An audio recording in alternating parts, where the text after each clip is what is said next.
One of the most prominent features of Singapore's Sentosa Island is the Sentosa Express Monorail. The monorail is a short line with 4 stops and stretches from the mainland at Vivo City across the strait to Sentosa, crossing the width of the island and ending at Beach Station. However, the current monorail that most Singaporeans are familiar with was not Sentosa's first.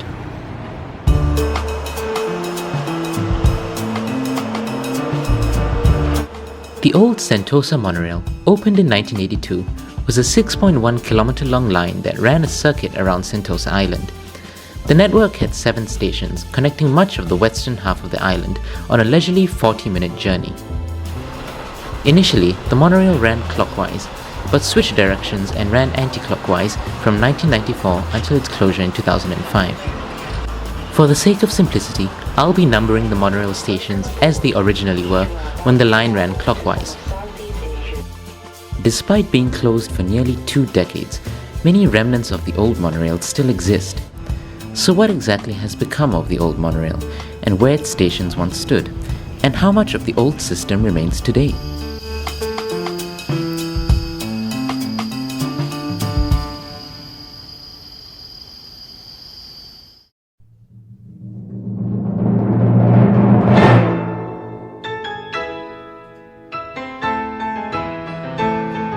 Gateway Station was the first stop to open on the monorail and commenced operations along with the rest of the network on the 23rd of February 1982.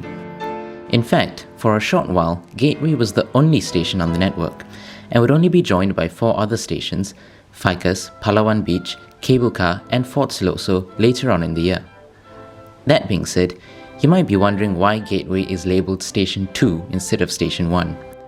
Gateway was located next to the original Sentosa jetty, through which visitors would enter the island via ferry. However, in 1987, a new, much larger ferry terminal building would be built 300 meters west of the original, and came with its own monorail station, which we'll get to later. Hence, Gateway was renumbered from Station 1 to Station 2. Today, nothing remains of the old Gateway station, which was demolished when the monorail closed in 2005.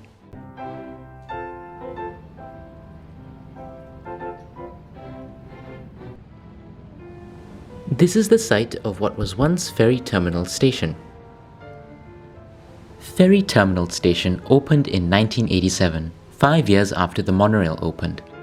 The station was located on the 2nd floor of the Sentosa Ferry Terminal building, a large colonial-style structure which acted as the main entrance into Sentosa back when the only way to access the island was via ferry. As mentioned earlier, Ferry Terminal Station replaced Gateway Station as the first stop on the monorail network. The station had 2 platforms and operated using the Spanish solution, where one platform was used for alighting passengers and the other for boarding.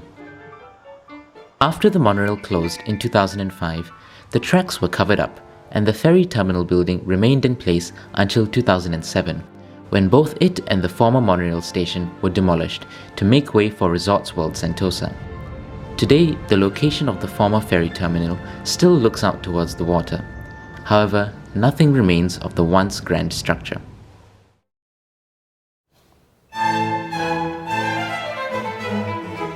Along Artillery Avenue sits the former site of the Monorail Depot.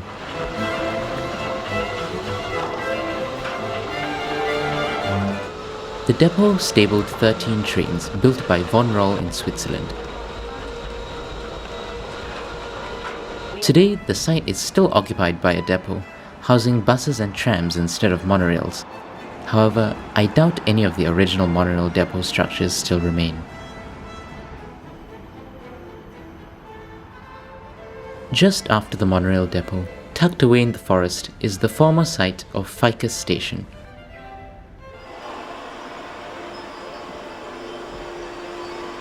Ficus opened at the end of 1982, but was never really an important one on the network, as it didn't lead to any attractions, instead mainly serving the offices of the Sentosa Development Corporation. After the station's closure in 2005, the station building was repurposed as a restaurant and remained standing, as can be seen here on Google Maps. However, The land which Ficus stood on would later be slated for redevelopment, and the station building was demolished in 2022.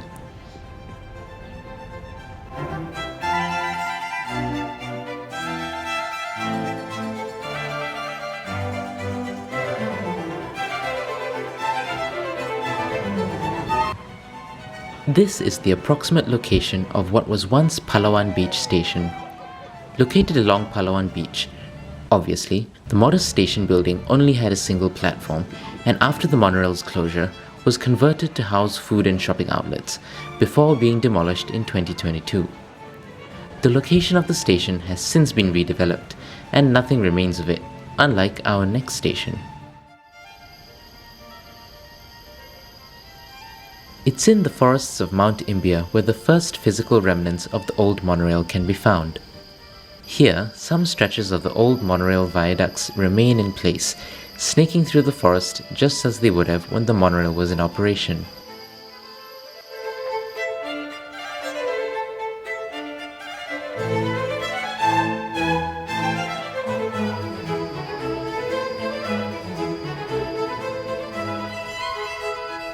These tracks form part of the line connecting Cable Car and Fort Siloso stations. One section of the track has been converted into a 200-meter long canopy walk, with the monorail viaducts supporting an elevated walkway.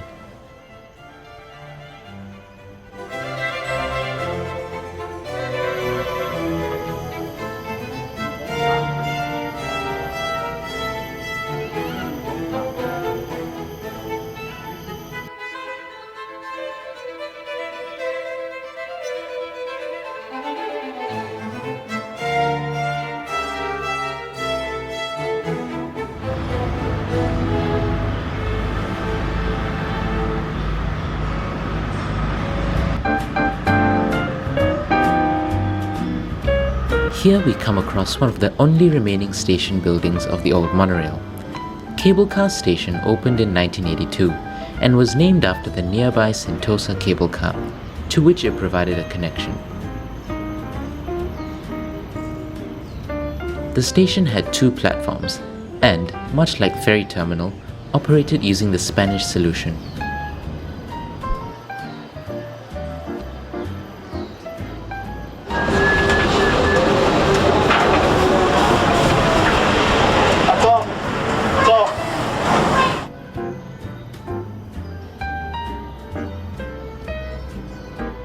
The station building has since been converted to the Sentosa Nature Discovery Centre and connects directly to the canopy walkway along the monorail tracks.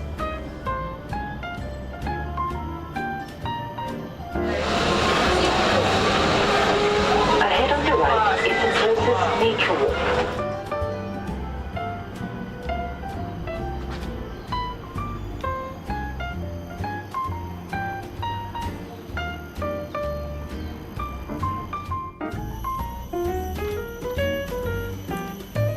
Heading towards Fort Siloso, another section of abandoned monorail tracks can be found.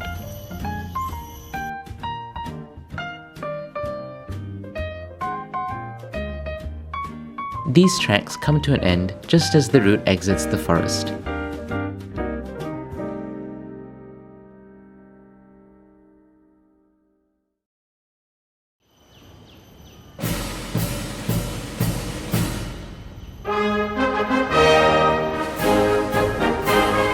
Fort Siloso Station was the westernmost stop on the monorail.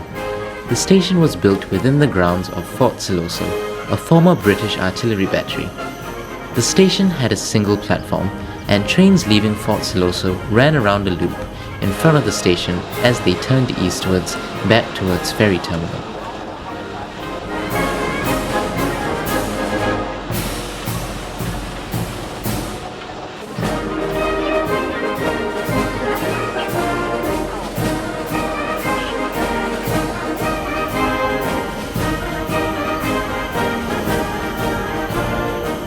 The former station building now houses the Surrender Chambers, which houses displays dedicated to the British surrender to the Japanese and the Japanese surrender to the British at the end of the Second World War. However, some vestiges of the building's monorail past still remain. Peering over what was once the platform edge, the original yellow letters spelling out "Please wait behind yellow line" can still be seen.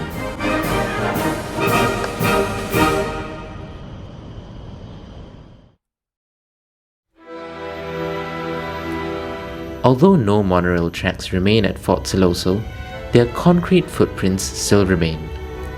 These blocks were the bases of the pillars which supported the monorail viaducts, and many of them still lie dotted around the area, having since been redecorated to make them more appealing to look at.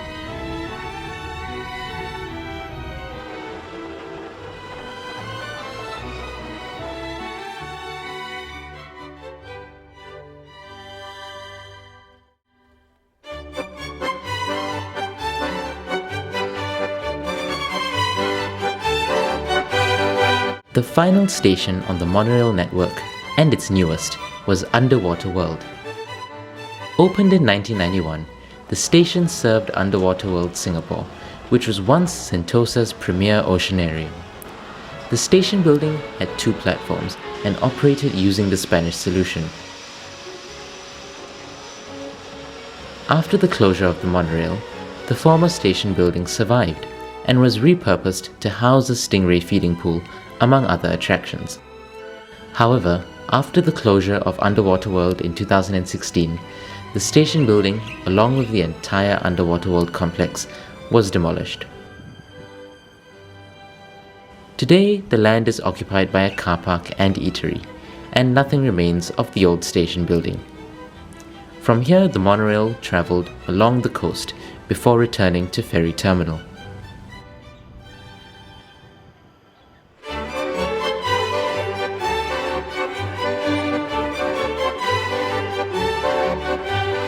The old Sentosa Monorail was an attraction in itself.